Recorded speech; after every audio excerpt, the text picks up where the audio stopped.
इन दिनों दो ऐसे मुद्दे हैं जिन्हें लेकर देश भर में जुबानी और मैदानी जंग छिड़ी हुई है। एक मुद्दा है यूजीसी के नए नियम, जिसे लेकर शुरुआत से ही विरोध हो रहे हैं और ये विरोध सुप्रीम कोर्ट की रोक के बाद भी थमने का नाम नहीं ले रहे। वहीं दूसरा मुद्दा है एससी एसटी का यूज और इसके मिसयूज, और मिसयूज के चलते हुए आज एससी एसटी एक्ट पर सवाल उठाए जा रहे हैं।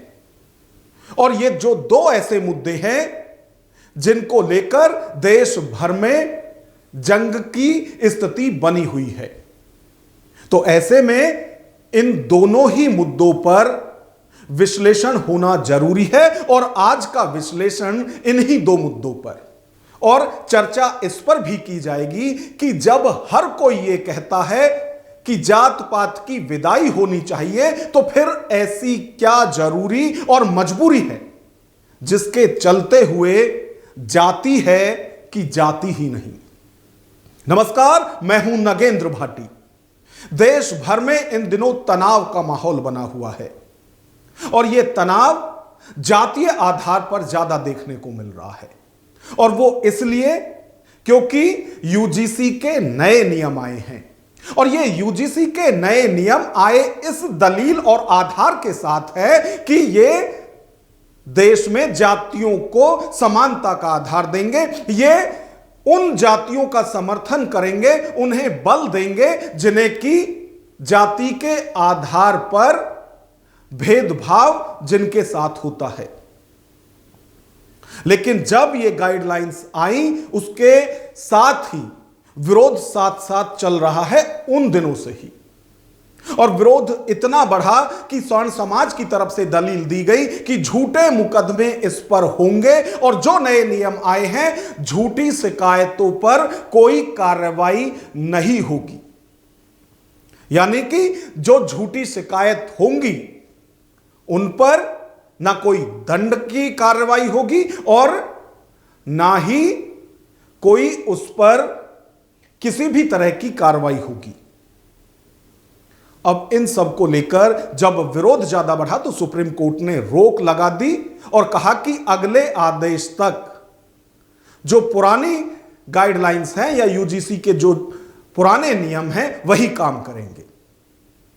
अब जब सुप्रीम कोर्ट की तरफ से रोक लगी तो उम्मीद जगी कि अब सब कुछ शांत हो जाएगा, लेकिन जैसे ही सुप्रीम कोर्ट का ऑर्डर आया तुरंत ही वो लोग एक्टिव हो गए जिनके लिए ये नियम बनाए गए थे। अब एससी एसटी और ओबीसी सड़कों पर है, लगातार इसका विरोध कर रहा है। और यदि आजाद समाज पार्टी या भीम आर्मी की बात करें, इनके नेताओं की बात करें, तो वो शुरू से ही यूजीसी के नए नियम का समर्थन कर रहे थे। लेकिन अब जबकि रोक लग चुकी है तो अब वो लोग चाहते हैं कि सुप्रीम कोर्ट ये रोक हटाए और जो यूजीसी की नई गाइडलाइंस हैं वो लागू होनी चाहिए। और इसी मांग को लेकर नगीना से सांसद और आजाद समाज पार्टी के अध्यक्ष चंद्रशेखर आजाद 11 फरवरी को जंतर मंतर पर एक बड़ी रैली कहें या फिर विरोध प्रदर्शन कहें या फिर यह कहें कि यूजीसी की गाइडलाइंस के समर्थन में वो जंतर मंतर पर कल इकट्ठा होंगे। 11 तारीख को दिल्ली में हमने प्रोटेस्ट कॉल किया है और ये पहला है, आखिरी नहीं है। अगर हर महीने प्रोटेस्ट करना पड़ा तो हर महीने प्रोटेस्ट होगा, हर प्रदेश में प्रोटेस्ट होगा, राजधानी पे जरूरत पड़ी हर जिले पे तो हर जिले पे प्रोटेस्ट होगा। लेकिन अपने बच्चों को अपना जो भविष्य तैयार हो रहा है यूनिवर्सिटियों में, उनकी संस्थानिक हत्या हम लोग नहीं होने देंगे। इस बात का मैं आपको विश्वास दिलाता हूं। इस सरकार से नहीं, दुनिया की किसी भी शक्ति से लड़ना पड़ेगा आपके अधिकारों के लिए, तो लड़ाई लड़ी जाएगी। मेरी बात को आप याद रखना। अगर यमराज से भी, हालांकि ये कहीं होते नहीं है, लेकिन अगर ये कहीं होते तो उनसे भी लड़ना पड़ता, अपने बच्चों को, अपने आने वाले भविष्य को, जो समाज का ब्रेन, समाज की शक्ति तैयार हो रही है कमजोर वर्गों की, उन बच्चों के भविष्य को संभालने के लिए लड़ना पड़ता तो लड़ा जाएगा। मैं आपको विश्वास दिला कहना चाहता हूं। तो चंद्रशेखर आजाद कह रहे हैं कि जो लोग यूजीसी के नियम का विरोध कर रहे हैं, जो लोग यूजीसी की नई गाइडलाइंस का विरोध कर रहे हैं, वो इस डर से डरे हुए हैं कि उन पर झूठे मुकदमे हो सकते हैं। जबकि यदि दलितों की बात करें तो उनके साथ तो न सिर्फ भेदभाव होता है बल्कि संस्थानिक हत्याएं भी दलितों की हुई हैं और होती रही हैं। वो इसे रुकवाने के लिए ही, वो ये समानता लाने के लिए ही यूजीसी के नए नियम की वकालत कर रहे हैं।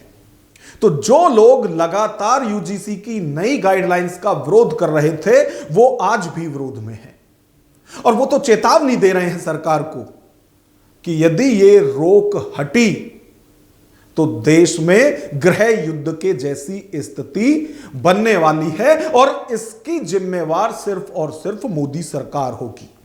देश में निश्चित है कि सरकार तो चाहती है और जो सत्ता है वो उनकी चाहत है कि देश को गृह युद्ध के किनारे तक को ले आए, लेकिन अभी बचा हुआ है। अगर सुप्रीम कोर्ट ने नहीं बचाया, अगर सुप्रीम कोर्ट ने इस कानून को खत्म नहीं किया तो निश्चित मान लेना कि देश गृह युद्ध की स्थिति से ही गुजरेगा, जिसकी दोषी वर्तमान सरकार होगी। तो अब आप देखिए कि यूजीसी की नई गाइडलाइंस और ये जो नए नियम हैं इन पर किस तरह की देश में जंग छिड़ी हुई है और सबके निशाने पर बीजेपी सरकार है, मोदी सरकार है। जब ये नियम बनाए गए थे तो जिनके लिए ये नियम बनाए गए थे, जिनके हित में ये नियम बनाए गए थे, एससी, एसटी, ओबीसी, उनकी तरफ से स्वागत किया गया था कि सरकार एक अच्छी गाइडलाइंस लेकर आई है। और अब यहां तक भी कहा गया था, और यदि चंद्रशेखर आजाद की बात करें तो उन्होंने यह भी दावा किया था कि गाइडलाइंस जो नई आई हैं यूजीसी की, अब कोई द्रोणाचार्य किसी एकलव्य का अंगूठा नहीं काट पाएगा। यानी वो पूरा समर्थन इसका कर रहे थे। वहीं जो विरोध कर रहे थे अनिल शर्मा एडवोकेट जैसे लोग या सवर्ण समाज के तमाम लोग जो यूजीसी के नए नियम का विरोध कर रहे थे, उनकी तरफ से भी दलील दी जा रही थी कि इससे माहौल और खराब होगा, जातीय टकराव और बढ़ेगा। और वैसी स्थिति देखी भी जा रही है देश के अंदर। जब ये नियम लागू हुए थे उस वक्त भी जातीय टकराव की स्थिति बनी हुई थी और अब जबकि सुप्रीम रोक इस पर लग गई है तो भी हालात वैसे ही बने हुए हैं। तो ये यूजीसी का मुद्दा है जो अभी भी शांत होने का नाम नहीं ले रहा है और यह देश को किस तरफ ले जाएगा अभी यह भी निश्चित नहीं है, क्योंकि जातीय समानता की बात करने वाले ये नियम इन दिनों जातीय टकराव की स्थिति देश भर में पैदा किए हुए हैं। वहीं यदि दूसरे मुद्दे की बात की जाए तो समय समय पर एससी एसटी एक्ट पर सवाल उठाए जाते रहे हैं और यह दावे किए जाते रहे हैं कि एससी एसटी एक्ट कई बार अपने व्यक्तिगत दुश्मनी जो है उसको साधने के लिए भी ये निर्दोषों पे भी लगा दिए जाते हैं और ये कई बार साबित भी हुआ है। और जब सवाल उठे हैं, और ये जो सवाल सबसे ज्यादा अभी इन दिनों जो उठे हैं एससी एसटी एक्ट पर और उसके मिसयूज पर, वो बिहार के दरभंगा जिले में हरिनगर गांव में एक व्यक्तिगत मामले में लगभग 200 लोगों पर एससी एसटी एक्ट के तहत मुकदमा दर्ज करा दिया गया।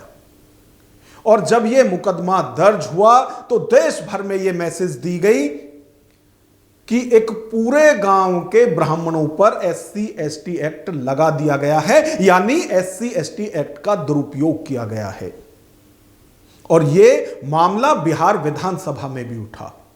बीजेपी विधायक मुरारी मोहन झा ने विधानसभा में यह मुद्दा उठाया और कहा कि व्यक्तिगत मुद्दे को जातिगत रंग देकर पूरे गांव के ब्राह्मणों पर एससी एसटी एक्ट का मुकदमा दर्ज किया गया है।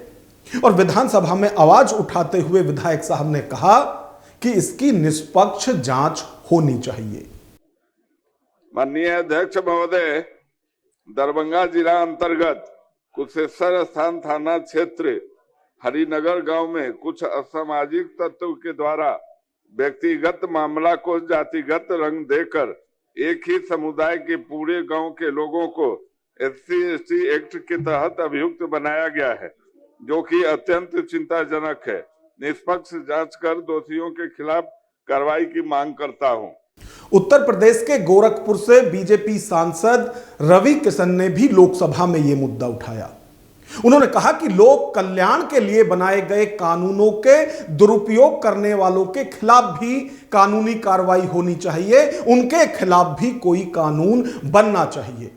रवि किशन ने लोकसभा में इस मुद्दे को उठाते हुए कहा कि बड़ी तादाद में ऐसे कानून का दुरुपयोग करके लोग अपनी दुश्मनी साधने का काम करते हैं।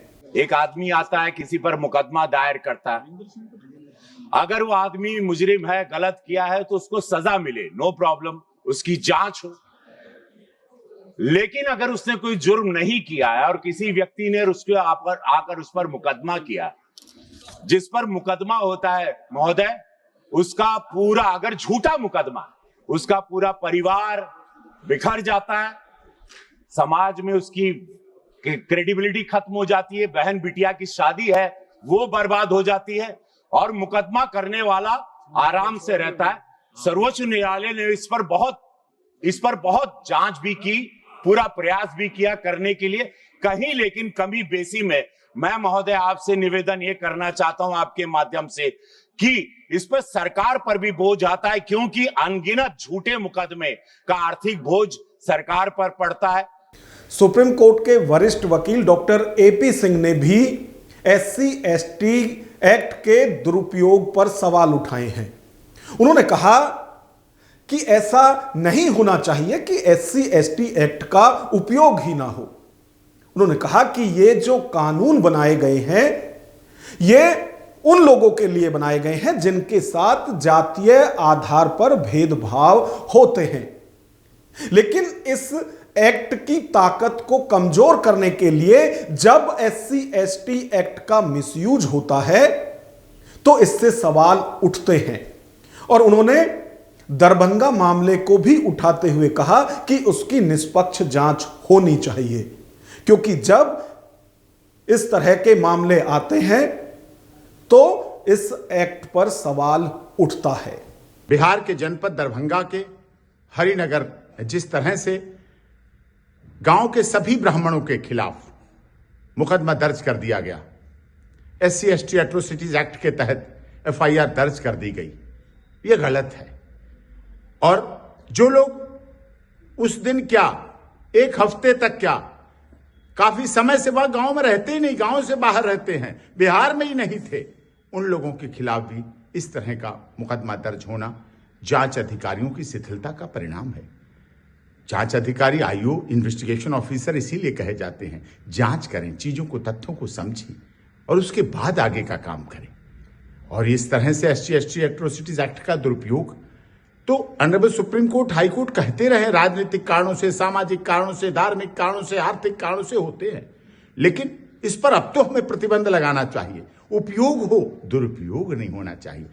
दरभंगा जिले के हरिनगर गांव में जो SC/ST एक्ट लगाया गया था लगभग 200 ब्राह्मण लोगों के ऊपर, और उसके बाद जो सवाल उठे, उसके बाद बिहार से ही कई मामले और सामने आए हैं जिनमें SC/ST एक्ट का मिसयूज हुआ है। और ऐसा ही एक मामला बिहार के डिप्टी CM विजय सिन्हा के सामने भी आया। और जब यह मामला उनके सामने आया तो उन्होंने अधिकारियों को चेताते हुए कहा कि इस तरह के जो मामले आते हैं उनकी सघन जांच होनी चाहिए, और जांच ऐसे लोगों की भी होनी चाहिए जिन्होंने SC/ST एक्ट को धंधा बना रखा है, या जो लोग लगातार इस एक्ट का दुरुपयोग कर, मिसयूज कर आर्थिक लाभ लेने के लिए भी ये करते हैं। और उनका जो बार बार SC/ST का केस कर रहा है, उन लोगों का DM के अध्यक्षता में बैठक होती है कि SDO की अध्यक्षता में, कौन आदमी पेशेवर है जो बार बार सब पर केस करता है। ये वो ताकत दिया गया था उसकी सुरक्षा के लिए, उसके दुरुपयोग के लिए कतई नहीं वो ताकत है। तो देश भर में दो ये ऐसे मुद्दे हैं जिन्हें लेकर जुबानी जंग देश भर में छिड़ी हुई है। चाहे वो यूजीसी की नई गाइडलाइंस हो या फिर SC/ST एक्ट का दुरुपयोग हो। अब इन दोनों ही मामलों पर हमने चर्चा की कि किस तरह से कौन नेता या समाज से जुड़ा हुआ कौन व्यक्ति इस पर क्या राय रखता है। लेकिन एक सवाल और है कि हर कोई देश में यह वकालत करता है कि जाति खत्म होनी चाहिए, और अभी जब भारत को हिंदू राष्ट्र बनाने की मांग भी उठाई गई थी, उस वक्त भी नारे लगाए गए थे कि जाति पात की विदाई होनी चाहिए। और कई बार हमने देखा है हर कोई यह चाहता है कि अब जात पात की विदाई देश से होनी चाहिए, और जब यह विदाई हो जाएगी तो जो जाति आधारित ऊंच नीच और तमाम तरह की जो ये बातें सामने आती हैं वो सब भी खत्म हो जाएंगी।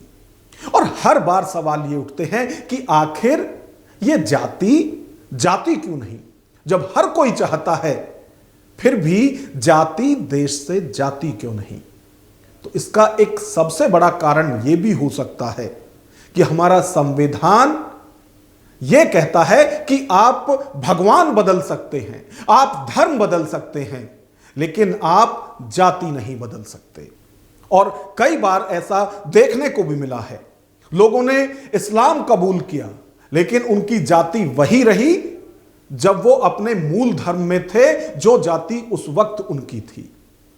जब लोगों ने ईसाई धर्म कबूल किया तो धर्म उन्होंने जरूर बदल दिया, वो हिंदू से या फिर दूसरे धर्म से ईसाई जरूर हो गए, लेकिन जाति ने उनके यहां भी पीछा नहीं छोड़ा। उन्होंने भगवान बदल दिए लेकिन उनकी जाति नहीं बदली। आज भी वो लोग धर्म बदलकर, भगवान बदलकर भी किसी भी धर्म में चले गए, लेकिन उनकी जाति वही है जो उनके मूल धर्म में उनकी जाति थी। तो जो लोग लगातार ये सवाल उठाते हैं कि जाति आखिर जाति क्यों नहीं, उसका एक सबसे बड़ा कारण यह भी है कि संविधान धर्म बदलने की आजादी देता है, संविधान भगवान बदलने की आजादी देता है, लेकिन वही संविधान जाति बदलने की इजाजत नहीं देता। तो इस पूरी खबर पर आपकी क्या राय है, कमेंट बॉक्स में हमें जरूर बताएं। और यदि वीडियो पसंद आई हो तो लाइक करें और इसी तरह की वीडियो देखने के लिए हमारे चैनल को सब्सक्राइब करें। नमस्कार।